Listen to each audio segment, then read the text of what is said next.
4 weeks ago, it was actually 3 weeks and 3 days ago, right after Kevin O'Connell was named the Coach of the Year for the 2024 regular season, he told us on PFT Live that Sam Darnold has earned the right to become a free agent. I think the fair interpretation of that is we're not going to use the franchise tag on it. Right.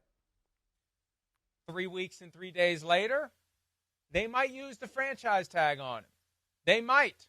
Or they might do a short-term deal in lieu of the tag. Now, my general advice to any player out there, if you're this close to the team using the tag, make them use the tag. Unless you're in one of these Daniel Jones, Saquon Barkley situations where you can maybe squeeze a better deal for yourself out of doing it without being tagged so they can use their one tag per year on someone else, and there is value in that, and that might have helped Daniel Jones a couple of years ago when they went with a contract for him and tagged Saquon Barkley. But if there's no one else they're looking to tag, and I don't think there's anybody else the Vikings are looking to tag, then just wait and get tagged. Because your deal is going to be based on the value of the tag for the most part anyway, and the more times you're tagged in your career, the closer you are to the third tag, which is never going to be applied, and you'll be a free agent. So always get tagged if you can. At this point, it would be foolish to do a deal until he gets tagged. But the question is, Chris, if they tag him, is that the precursor to doing a short-term deal that keeps Sam Darnold in Minnesota for more than a year? Or could it be a tag and trade? I don't rule that out either. That's where my brain went, Mike. I mean, when I first saw you kind of throw that out there, I saw on PFT yesterday, I think, that, franchise tag may be available or for Sam Darnold, my mind went there.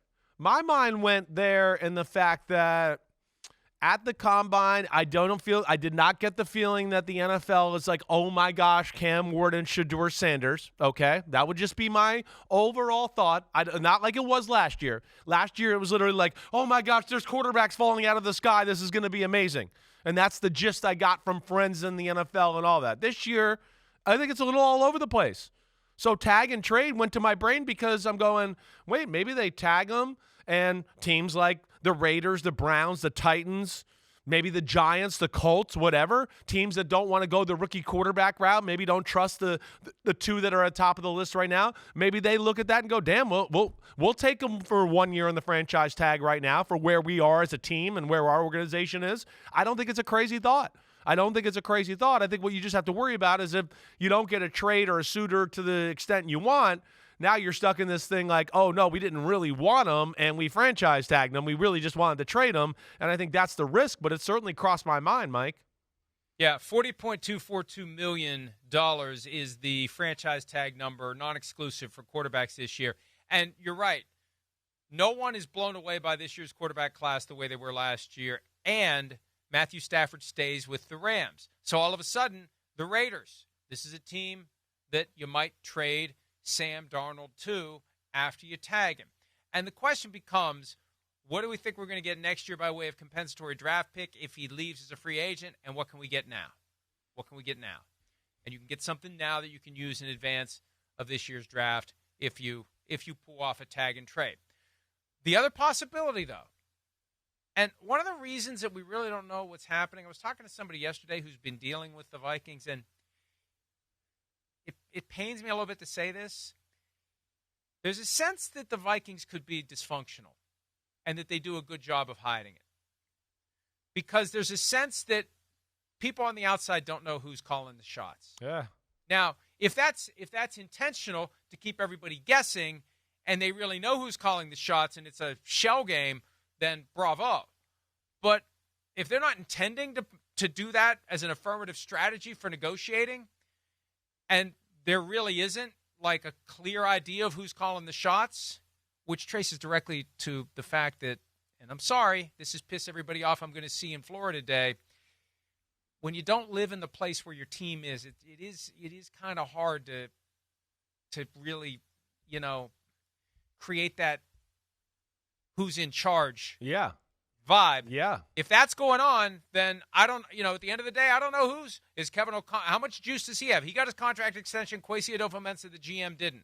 Does Adolfo-Mensah have the the say? Is it O'Connell? Is it the guy that replaced Kevin Warren, whose name I can never remember, which tells me he keeps a low profile because it's not like he's getting quoted in anything. He's not doing interviews. I don't know. I don't remember who the guy is that's now the basically surrogate owner of the team who's there when the Wilfs aren't. I don't know who's calling the shots. And I think the people who are negotiating with the Vikings don't know who's calling the shots. That's probably not a good thing. Well, and we've had these discussions a lot in the past, but yeah, we're two, I think, that sit here and go, ownership being around and in the building on somewhat of a consistent basis is always a good thing for more times than not.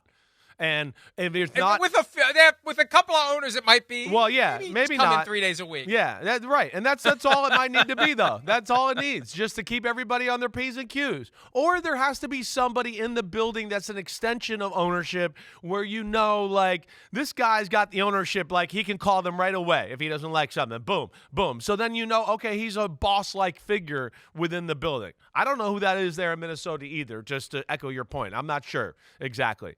But I will say this, Mike. I mean, let me ask you this.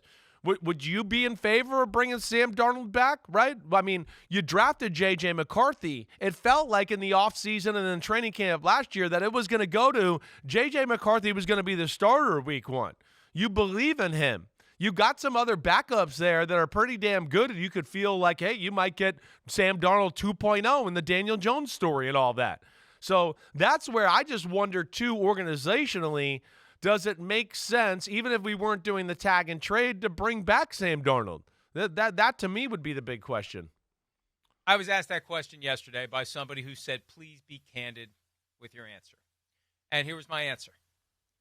I would move on from Sam Darnold, and I would pivot to J.J. McCarthy. Agree. I would too. To me, and I'm big on who performs in the biggest moments. And one of the reasons I think Joe Burrow is so dangerous is he's always great, and then the biggest moments come along, and somehow he's even greater. He steps up in those moments, as opposed to the guys who step off in those moments. Yep. Whether it's Jared Goff seeing Brandon Cooks too late in Super Bowl 53 and putting it a little bit behind him, and Jason McCourty was over to come break it up, and if they make that throw, the Rams might have beaten the Patriots that day. Jimmy Garoppolo, when he's got Emmanuel Sanders after the Chiefs took the lead a couple of years later, the very next year in Super Bowl 54. Right. So we get to Detroit for the final game of the regular season with the number 1 seed on the line, and all of a sudden Sam Darnold, who has been awesome, especially the last 2 games before that at Seattle and Green Bay, all of a sudden he's got the yips. In the biggest game of his life, he's got the yips.